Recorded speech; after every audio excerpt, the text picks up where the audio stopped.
A indústria cinematográfica hoje é conhecida por ser uma das mídias mais rentáveis, além de um marco cultural e histórico gigante da cultura pop. Mas nem sempre foi assim. No início de tudo, o cinema era basicamente uma aposta cega em uma nova tecnologia que era possível contar pequenas histórias. Foi aí que vários estúdios e pequenos cineastas começaram a fazer diversas produções na expectativa de um dia poder crescer nesse mercado em potencial. Mas, como nem tudo são flores, por mais que o cinema seja essa coisa grandiosa nos dias de hoje, a tecnologia naquela época era bem precária e os filmes eram armazenados em materiais bem duvidosos, que acabavam resultando sempre na mesma situação. Os filmes acabavam sendo queimados, derretidos, se deterioravam com o tempo e por aí vai. Cerca de 80% dos filmes dessa época se encontram perdidos, e é isso que a gente vai ver nesse vídeo. Sejam bem-vindos ao iceberg dos filmes perdidos. Iceberg esse que a gente vai tentar abordar os filmes da época que o cinema era ainda tudo mato e incertezas, até as produções mais recentes que simplesmente sumiram do mapa. Eu queria dar os créditos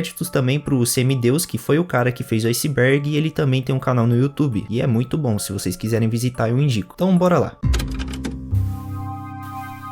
Londres depois da meia-noite. Esse filme foi lançado em 3 de dezembro de 1927. Ele é considerado o segundo filme de vampiro feito na história, e já naquela época ele foi um sucesso de bilheteria. Resumidamente, a trama do filme gira em torno de um policial que armou um plano, fingindo ser um vampiro hipnotizador para revelar um misterioso crime cometido em uma mansão em Londres, que aconteceu mais ou menos em 1920. A gente tá falando de uma época que era praticamente o começo do cinema. Os filmes eram em preto e branco, além de não ter som, fora que o material que eles armazenavam os filmes era muito inflamável, e já dá pra imaginar o que aconteceu nesse caso aqui. Teve um incêndio num depósito onde o pessoal guardava a única cópia que existia desse filme, mas uma boa notícia é que em 2002 conseguiram fazer um trabalho de reconstrução, remontando 45 minutos do filme original, só que com imagens estáticas. Jojo Bizarre Adventure Phantom Blood 2007. Esse filme de Jojo foi lançado em 2007 e foi feito pelo mesmo estúdio que fez outros projetos de Jojo como os OVA, mas a produção desse filme aqui parece que não agradou tanto assim o autor. A ideia era criar um filme adaptando o começo do mangá para comemorar os 25 anos do autor como artista de mangá, mas as coisas não se saíram muito bem, já que teve diversas mudanças da história original que fez o autor lançar o filme totalmente limitado para os cinemas japoneses e não fazer vendas para home video, e por isso até então esse filme é considerado perdido, porque quem viu, viu, quem não viu não vê mais. Los Méliès Movies. Aqui a gente não vai falar só de um, mas sim de mais de 500 curta-metragens feitos pelo cineasta Georges Méliès. Esse cara foi muito importante para a história do cinema porque ele foi o primeiro a ver o potencial de fazer filmes narrativos. Naquela época os filmes eram praticamente documentários, e ele fazia muito diferente disso, criando várias histórias únicas. Ele, quando se introduziu no mundo do cinema, já chegou quebrando tudo, fundando uma empresa e seu próprio estúdio, e os seus filmes estavam na lista dos mais populares do começo do século XX. Mas pro azar do cineasta, a popularidade dos filmes de fantasia caiu tanto com o tempo que o cara simplesmente faliu. Teve que vender tudo que ele tinha conquistado até então, além de descartar sua coleção gigantesca de filmes que ele produziu. Mas enfim, de quase 500 produções, vira e mexe aparece pessoas recuperando alguns dos seus filmes, às vezes em preto e branco, outros coloridos, que curiosamente eram pintados frame a frame e vendidos mais caros, e em média tem aí mais ou menos umas 200 produções recuperadas, mas ainda tem uma imensidão que tá perdida por aí por causa do tempo. Cry Baby Lane. Esse filme foi uma produção da Nickelodeon que estreou a primeira vez em 28 de outubro de 2000. Ele foi considerado um filme perdido porque a Nickelodeon não tinha lançado e nem exibido o filme de novo por mais de uma década. Há rumores que circulou nessa época que o filme só sumiu do mapa porque supostamente a Nickelodeon teria banido o filme por ele ser muito pesado, já que supostamente quando eles exibiram a primeira vez na noite de Halloween, vários pais teriam ligado para a empresa falando que o filme era perturbador demais para as crianças. A parada é que em 2011 um usuário do Reddit liberou o filme, já que ele tinha gravado quando tinha sido transmitido lá em 2000, e com a repercussão que isso levou, o diretor do filme logo se pronunciou, falando que na realidade o filme não foi banido, e sim foi uma produção que eles não gostaram tanto assim e que só deixaram de canto mesmo. Com isso, a Nickelodeon aproveitou essa popularidade repentina do filme para fazer mais algumas transmissões especiais dele durante algumas vezes de 2011 até 2017. Guerra de Comida versão inicial. Guerra de Comida foi uma animação feita em CGI pelo estúdio da Trees Road Animation e é considerado como uma das piores animações feitas na história. A versão inicial do filme era bem diferente do que saiu no seu lançamento, já que os arquivos foram deletados pelo próprio próprio criador do filme. Essa produção foi tão conturbada que foi mais de uma década para o filme ser lançado, e ainda quando foi lançado ele foi massacrado pelas críticas. O projeto deu início em 1997, mas só em 2002 eles começaram a fazer a animação, e todos na época estavam botando a mão no fogo por esse estúdio, falando que ele seria uma segunda Pixar e até melhor. Mas em dezembro de 2002, o primeiro impasse apareceu, já que os HDs que teriam o progresso do filme foram roubados, coisa que com o tempo se provou mentira, e na realidade os arquivos foram deletados. A gente tá falando de mais ou menos 60% do filme. A maior parte do orçamento até então já tinha sido usado com licença de produto, mascotes, atores e a produção, e a partir daí só foi desastre, já que eles tiveram uma ideia de fazer um filme live action com orçamento muito restrito, fora também que eles tentaram fazer um acordo de distribuição e também não deu certo, ou seja, tá tudo errado desde o começo. Até que em 2011, o filme foi colocado em leilão com um lance inicial de 2,5 milhões, sendo assim, a Boulevard Entertainment adquiriu os direitos do Food Fight e lançou o filme em 15 de julho de 2012, com uma péssima recepção do público e dos críticos. O Dia que o Palhaço Chorou. Esse filme foi estrelado pelo humorista Jerry Lewis e devido às suas controvérsias e sua premissa meio pesada, acabou sendo um filme que além de nunca ter sido lançado, também não foi completado. Resumidamente, a história gira em torno de um palhaço que já teve um momento grande de fama, mas agora ele tá numa fase bem merda da sua vida, sendo praticamente esquecido. Ele, depois de perder o trabalho, acaba reclamando da Alemanha e faz a pior merda que ele poderia fazer, zoar aquele ditador, né? E o que torna a trama tão pesada é que o palhaço começa a ser usado como uma distração temporária para as crianças judias, enquanto elas são transportadas para as câmaras de gás. Até que no final, ele, como uma forma de redenção pelas suas ações, porque querendo ou não, ele estava contribuindo na morte das crianças, ele entra na câmara de gás também. Durante seu desenvolvimento teve diversos problemas com contratos, perda de filmagens, mudança de roteiro, orçamento, enfim, só deu dor de cabeça e no final nem lançaram. Depois de diversas declarações ao longo dos anos e muita treta, antes da sua morte o Lewis liberou uma cópia incompleta do projeto para a biblioteca do Congresso, mas com uma condição, de que o filme não fosse exibido antes de 2024.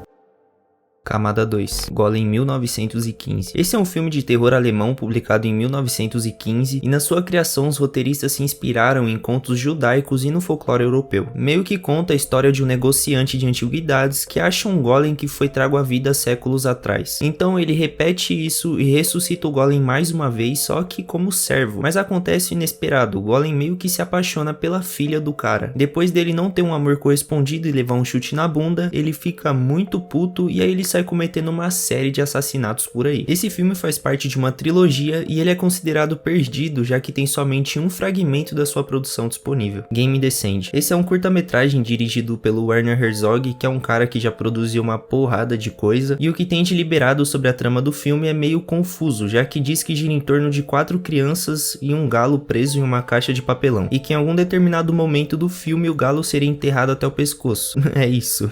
Esse filme é um eterno mistério, já que nunca foi exibido e nem publicado, além do Herzog afirmar que nunca vai lançar isso em vida e provavelmente não vai na morte também. A declaração que ele deu sobre isso é que o tiroteio estava ficando fora de controle e por conta disso ele acabou abandonando o projeto. Batman Fights Drácula. Ao decorrer dos anos, o que mais teve no cinema foram filmes do Batman e do Drácula, então resolveram fazer uma produção independente juntando esses dois personagens. O único problema é que ele tá perdido até os dias de hoje. O máximo que a gente encontra é uma resenha no IMDb, algumas imagens além de 2 pôsteres promocionais do filme e um pequeno resumo do filme em sites por aí, mas pelo menos acabou marcando a segunda vez que os dois personagens se encontraram nos cinemas. Além dessa ideia servir de inspiração para esse conceito ser explorado em outro filme, Quantum Quest: A Caça em Space Odyssey. Esse filme foi o único que usou imagens reais da missão da NASA, e outra coisa bem elogiada é seu elenco de voz, que tinham pessoas bem renomadas da indústria. Ele foi exibido algumas vezes em cinemas da Ásia em 2010 e sua última aparição foi em um museu sobre ciência em 2011. Depois disso, ele simplesmente sumiu do mapa. Por um bom tempo, as únicas coisas que a gente conseguia encontrar dessa produção é alguns trailers, mas devido aos esforços do Spencer Riff Davis, que criou um podcast e chamou várias pessoas envolvidas no projeto a fim de encontrar o filme, chegando até a chamar as pessoas envolvidas na missão real feita pela NASA, ele finalmente conseguiu, já que em 10 de maio de 2022, o filme finalmente foi lançado oficialmente nos serviços de VOD pela Giant Pictures, Gothic Mage. Esse é um filme de anime anime lançado em 1º de novembro de 2012 em cinemas japoneses. O filme foi anunciado pela primeira vez em 2006 e ele veio com propostas bem ousadas, digamos assim. Mudaram a ideia original de um filme de 30 minutos para um de 70, fora também que eles não utilizaram estúdios estrangeiros para ajudar na animação, eles queriam fazer tudo sozinho. Ele é considerado um filme perdido, já que sua exibição é fechada somente para os cinemas japoneses, sendo exibido só algumas vezes no intervalo de meses, assim, de uma exibição para outra. O criador da animação afirmou que o filme jamais seria lançado em disco, já que ele queria mostrar todo o potencial da tecnologia de som e de vídeo que eles colocaram na animação, delimitando muitos lugares onde seria exibido. No seu lançamento, eles liberaram somente em 9 cinemas. E para você assistir hoje, no site Dream Pass da Toho, são liberados ingressos na medida que cada sessão fica disponível. Então, se você quiser assistir, boa viagem pro Japão. Cleópatra 1917. Esse é um filme da era muda do cinema e foi lançado em 1917. Mais ou menos ele tinha ali suas 2 horas e meia e só 20 segundos sobreviveram durante esses anos. Muitos até acreditam que esse foi um dos filmes mais caros elaborados da época. E apesar do seu sucesso de bilheteria, o filme acabou tendo um fim triste, sendo destruído por incêndios. Um aconteceu em 1937 no cofre do estúdio da Fox e o outro em 1958 no Museu de Arte Moderna de Nova York. Além desses 20 segundos que sobreviveram aí durante todos esses anos, essas tragédias, mais de 400 fotos da produção foram encontradas e exibidas em um museu de Hollywood em 2017. Japanese King Kong Movies. Filmes kaiju, para vocês que não conhecem, praticamente são filmes de monstros gigantes. E nesse caso a gente vai falar do filme que é considerado o precursor desse gênero no cinema. A premissa do filme é meio estranha comparado com o uso atual do personagem nos cinemas, e sua produção foi feita sem autorização da empresa que tinha os direitos do King Kong na época. O filme foi dividido em 2 partes que foram lançadas bem próximo uma da outra, e teve algumas discussões sobre o tamanho do monstro, porque aparentemente o King Kong variava de tamanho e algumas teorias dizem que ele poderia voltar a ser humano. O projeto não foi pra frente e tudo que existe são cartazes e imagens promocionais, e acreditam que todas as cópias do filme foram destruídas no ataque nuclear de Hiroshima e Nagasaki, mas nada foi confirmado. Impress Chang. Esse foi um filme longa-metragem animado de 2005. Ele foi produzido em parceria entre a Coreia do Norte e a Coreia do Sul, sendo baseado em um conto famoso coreano de uma garota que se sacrifica para restaurar a visão do seu pai. Apesar dessa animação marcar a primeira vez que um filme foi lançado simultaneamente entre esses 2 países, ele simplesmente sumiu do mapa sem nenhum lançamento home video, tendo só o trailer lançado aqui na internet, uma coleção de livros infantil e alguns prints da produção. Tem uma teoria que circula há um bom tempo que o filme tem uma cópia na Coreia do Norte, mas nada foi confirmado. Outra coisa que fazem as pessoas ficarem suspeitando de um possível relançamento é que na página Filmidu tem uma parte que usuários podem votar se quiserem ver esse filme disponível na plataforma. Camada 3. Esse nome aí. Apesar desse nome duvidoso e um pouco sugestivo, ao decorrer dos anos por não ter nenhuma informação sobre qualquer coisa envolvendo essa produção, ela sempre ficou no limbo e as pessoas que esbarravam nela achavam que se tratava de um filme adulto, mas na realidade é um filme experimental que pode levar várias interpretações para quem quiser assistir sobre homossexualidade. Ele foi descoberto em 2020 por usuários do Reddit que literalmente fizeram um trabalho de Sherlock Holmes investigando todo o passado dessa produção e trazendo à tona para geral assistir em 2021, já que esse filme não via a luz desde 1999. Spider-Man vs Kraven the Hunter, 1974.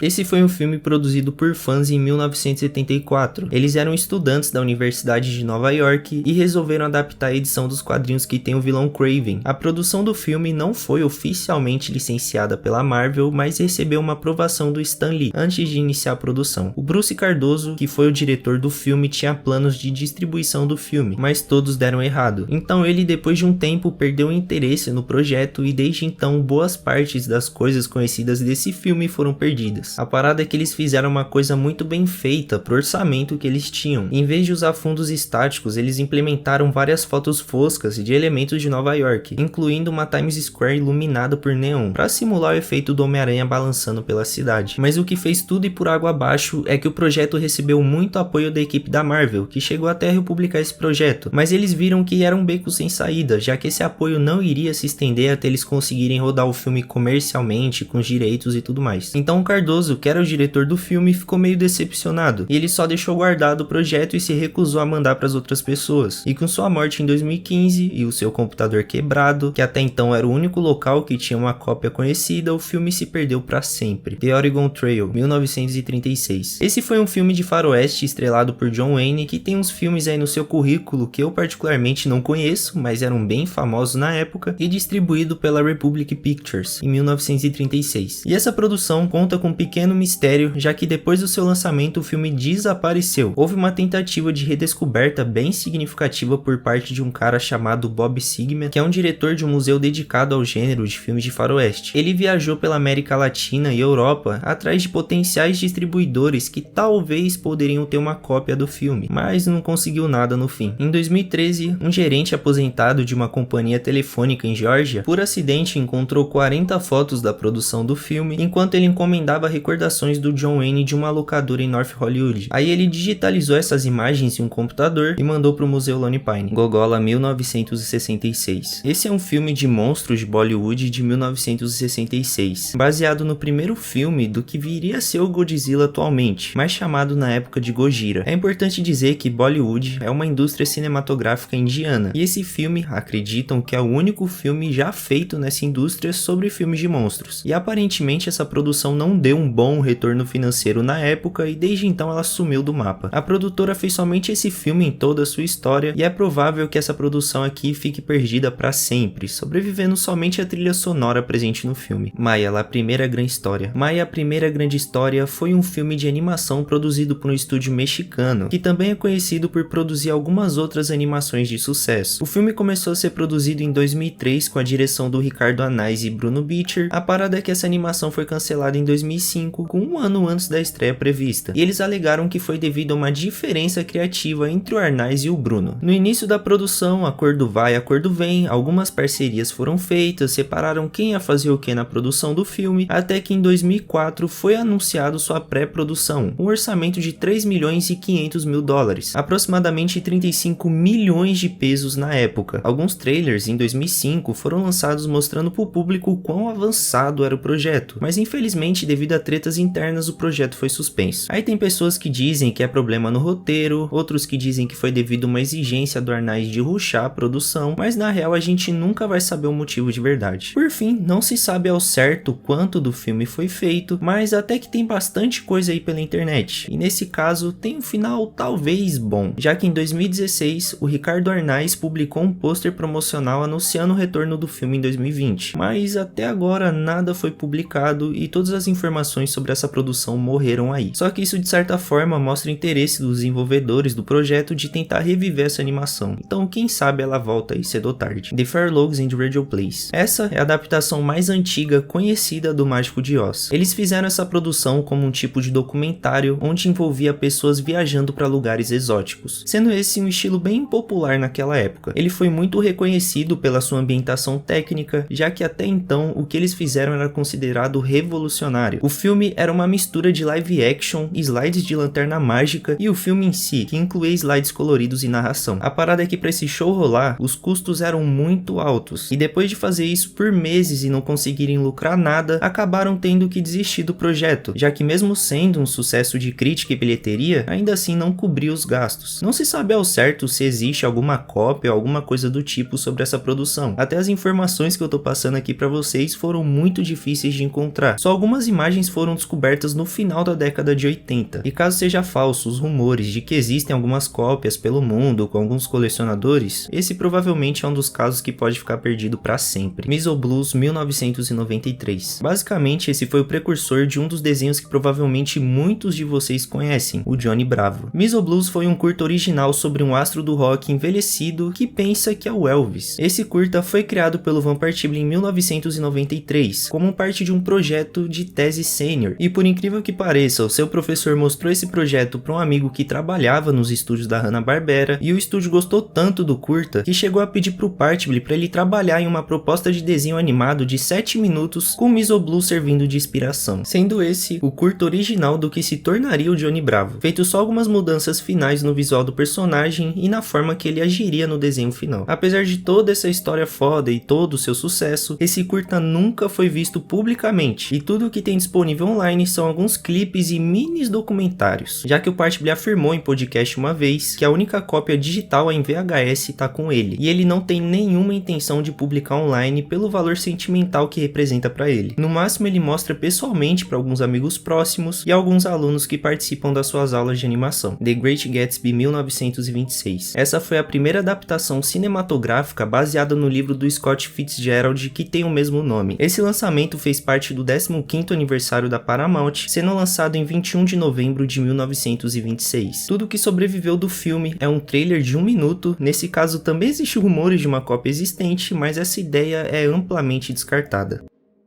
Camada 4. Citizen Kane Colorized. Citizen Kane foi lançado sendo um dos filmes mais controversos da história do cinema. Isso antes do seu lançamento, para vocês terem noção. E quando ele finalmente foi lançado em 1941, aí que as pessoas ficaram malucas com o filme, sendo muito divisível entre elogios e críticas, tipo, sei lá, um The Last of Us 2. Pelo filme ter sido lançado em preto e branco, houve algumas tentativas de deixar ele colorido, até que os responsáveis ficaram sabendo que um dos últimos desejos do diretor do filme, que veio a falecer por volta daquela época, era que ninguém mexesse em nada da sua produção. Respeitando seu pedido, desistiram de fazer isso, mas ainda assim as empresas já tinham feito um certo trabalho em cima do filme, mas boa parte desse trabalho foi perdido. Só restou alguns clipes e imagens da produção. Monster Safari 2009. Esse foi um filme stop motion produzido pela Screen Novelties para Jim Harrison Company. Ele foi originalmente desenvolvido como um curta, mas depois foi expandido para um projeto de longa-metragem. Apesar dele ter sido anunciado em 2009, não tem nenhuma informação sobre esse filme há anos. Só em 2015 que foi liberado o curto original de 1 minuto e 16 segundos aqui na internet, A Stunning Scarlet 1914. Basicamente esse tópico se trata de 2 filmes do Sherlock Holmes lançados em 1914, um sendo feito no Reino Unido e o outro nos Estados Unidos, mas infelizmente os dois atualmente se encontram perdidos. As duas versões têm uma grande diferença de popularidade, sendo a do Reino Unido mais popular. Acreditam que ambos os filmes foram baseados no romance de Arthur Conan Doyle, de 1887, mas como existem mais informações da produção feita no Reino Unido, ela acaba sendo mais requisitada pelos historiadores, restando de forma concreta só algumas fotos. Já a versão americana foi lançada coincidentemente no dia seguinte, e ela não foi uma produção autorizada, e ela também tá mais ferrada, já que não sobrou praticamente nada desse filme, além de alguns anúncios de jornal e críticas. The Sunshine Princess 1999. Sunshine Princess é uma animação italiana lançada em 1999. A sua trama é bem aquelas coisas cara de Disney e tal. Tem o vilão que quer casar com a princesa pra ser jovem novamente, mas ela se recusa. Ele joga um tipo de maldição tornando ela uma criança. Esse filme é considerado perdido porque suas cópias pra home video são extremamente raras, ou muitos acreditam que nem existem. A única esperança é uma possível cópia em VHS com a dublagem em inglês feita pela Alice Video no Canadá. Noah's Ark 1928. A Arca de Noé é um filme lançado em 1928 baseado na história bíblica, mas o que marcou essa produção foi um acidente na hora de gravar uma cena de inundação, que supostamente matou 3 atores, feriu gravemente um outro ator e quase matou também o John Wayne, que estava em seu início de carreira. A parada aqui foi tão sinistra que os espectadores conseguiram ver o pessoal lutando de verdade para sobreviver. Esse filme foi o responsável por estabelecer regulamentos de segurança mais rígidos em cena de dublês. Apesar de tudo, ele foi lançado com 135 minutos de duração, mas aí a crítica começou a macetar o filme falando que o som era uma grande merda e criticando principalmente a cena da inundação. Então eles, para contornar isso, no corte final para lançar para o público em geral, eles cortaram 35 minutos do filme. Esses 35 minutos cortados até então estão perdidos. The Werewolf 1913. O Lobisomem é um filme mudo de 1913 lançado pela Universal Studios. Acreditam que provavelmente esse seja o primeiro longa-metragem sobre um lobisomem. Fora também que é o primeiro filme da série Universal Monsters. Não existem muitas informações sobre essa produção nem cópias existentes, já que todas as cópias conhecidas foram queimadas em um incêndio no estúdio da Universal. Kaiser 1917. Kaiser foi um curta-metragem de animação feito aqui no Brasil, considerada a primeira animação brasileira. A animação na realidade é um tipo de desenho animado onde critica o expansionismo alemão. As animações no Brasil eram feitas desde 1908, mas o Kaiser é considerado a primeira animação porque ele é completo e sistemático, com uma narrativa de começo, meio e fim. A animação foi estreada em 22 de janeiro de 1917, e depois disso o filme foi considerado perdido para sempre. Mothman 2000. Esse foi um filme independente de terror escrito e dirigido pelo criador do jogo Earthworm Jim e da animação Cat Scratch. A trama do filme gira bastante em torno da lenda do Homem-Mariposa. A parada é que a produção foi bem conturbada, já que inicialmente eles tinham um orçamento de $650 mil,